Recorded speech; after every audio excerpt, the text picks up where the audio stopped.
balloons in the town I grew up in, nestled within the embrace of rolling hills and fields. There existed a lake shrouded in mystery.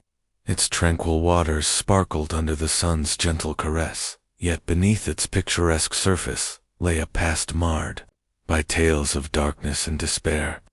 Long ago, the townspeople had condemned those accused of witchcraft to the lake's unforgiving depths, an act that left a chilling legacy.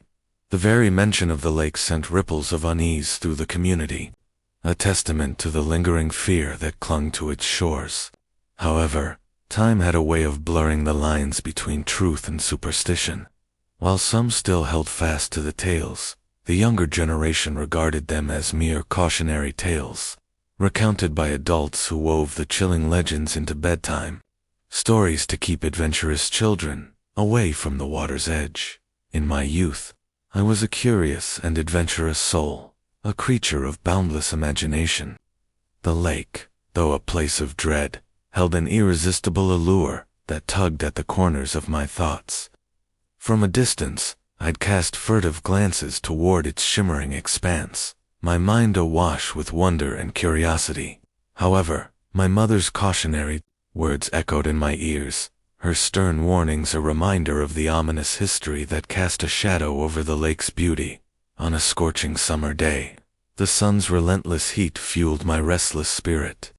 After a day of play in the nearby hills, the lake came into view, nestled among a thicket of trees. It was a sight both captivating and foreboding, its tranquil surface belying the tales of darkness that clung to its name. And then, an unexpected sight seized my attention, a cluster of white balloons, trapped by the gnarled branches of a decaying log near the water's edge. Drawn by the allure of the balloon's dance, I ventured to the edge of the road. Their movements were hypnotic, a delicate ballet that seemed to teeter on the edge of reality. The wind's gentle touch played with their strings, coaxing them to sway and flutter. Their whispers a siren's call to my curious heart. "Come get us," they seemed to beckon, their voices a soft echo that resonated within my mind.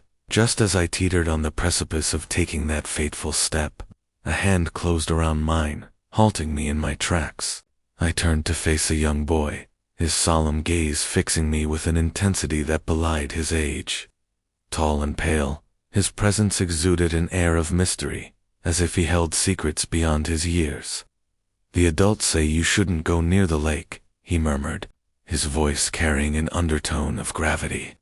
"But I've just moved here, and I need friends. Come play at my house instead." The boy's proposition was a lifeline, a chance to satisfy my curiosity while remaining within the boundaries of safety. With a nod, I accepted, and our friendship began to bloom. Over the course of the following days, our bond deepened as we explored the town together, sharing laughter and stories that transcended the ordinary. Yet, as our friendship grew, I couldn't help but notice a peculiar pattern.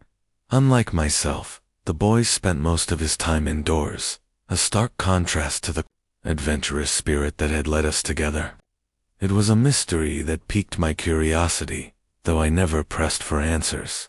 One day, the boy's demeanor shifted, his eyes dancing with excitement as he suggested a new adventure. "Let's go play in my backyard treehouse. It's a surprise though, so you have to close your eyes," he proposed. My surprise was palpable, as I had never heard him mention such a thing before. Nevertheless, I agreed, eager to uncover another layer of the enigma that was my friend. As I ventured forward, guided by his hand, my anticipation was electric, my heart racing in time with the rhythm of my footsteps. Then, the sensation of cool water against my feet shattered the illusion. Panic surged through me, and I opened my eyes, aghast at the sight before me. I stood at the edge of the dreaded lake, the water's murky depths lapping at my feet.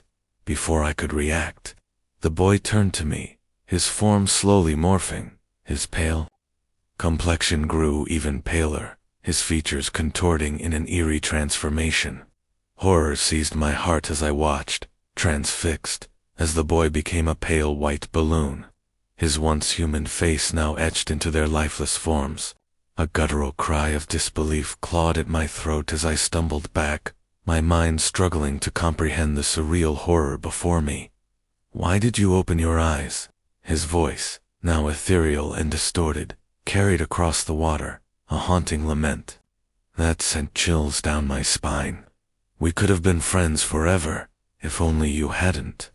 As his words hung in the air, more balloon figures emerged from the lake, each one mirroring an uncanny human expression of longing.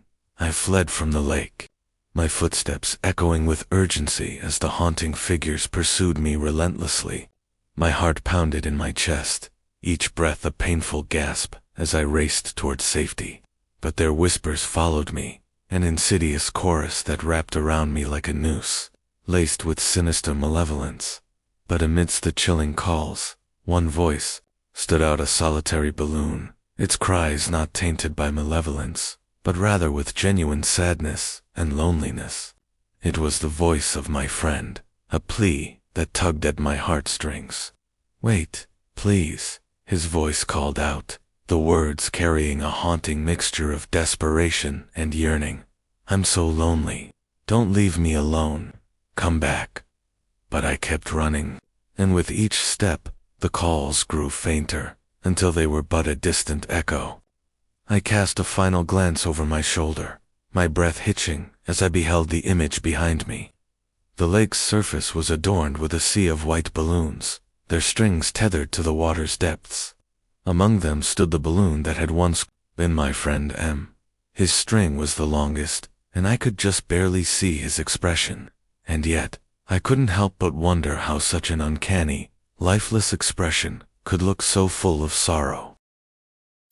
To enjoy more content, please click the like button and subscribe to our channel.